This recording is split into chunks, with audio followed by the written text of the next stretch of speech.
دكتور ماجد الحلو رئيس هيئة التقاعد الفلسطينية، يعطيكم العافية وشكرا لك. شكرا لك وبارك الله فيكم وجهودكم مشكورة. شكرا.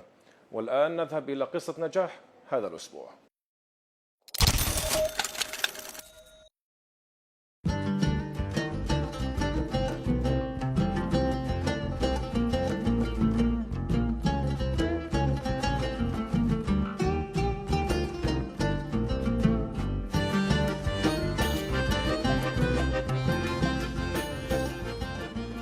سامح الفار، شريك مؤسس في مسافر والمدير التنفيذي لقسم التكنولوجيا في مسافر.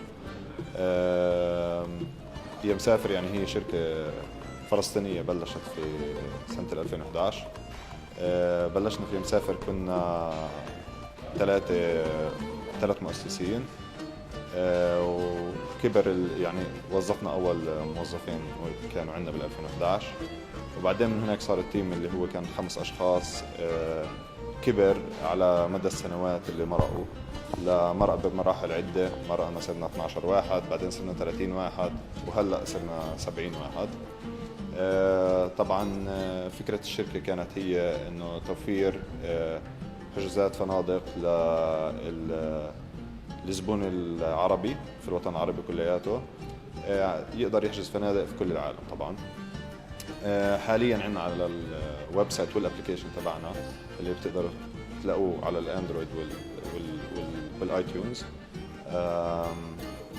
موجود عندنا فنادق في اكثر من نص مليون فندق، وطبعا في كل الديستنيشنز في العالم.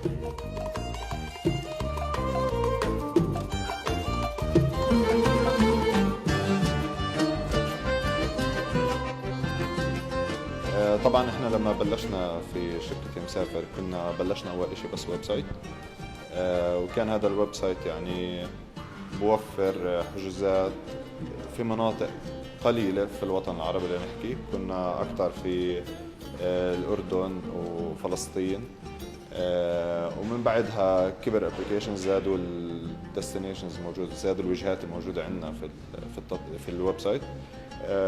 وبعدين شفنا انه الحاجة للمستخدم العربي هي اكثر موجهة اتجاه التطبيق على الهاتف المحمول. فمن هنا قررنا انه نطور تطبيق للهاتف المحمول، وصار حاليا عندنا يعني من اكثر البلاتفورمز اللي شغاله او اكثر الاشياء الموجوده عندنا اللي الناس تستخدمها هي التطبيق على الهاتف المحمول.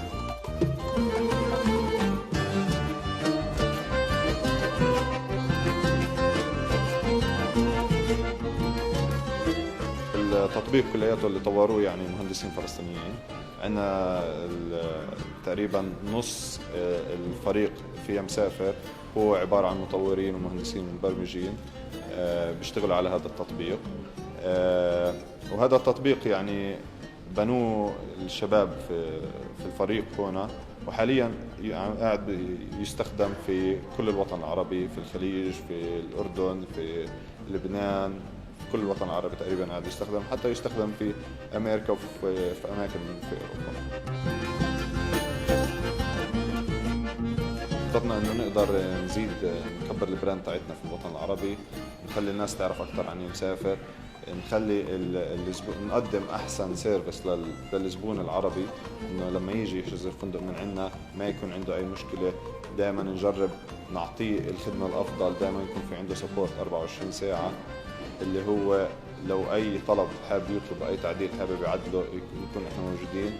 فاحنا واحده من اهدافنا انه نقدم احسن سيرفيس في الوطن العربي للزبون العربي.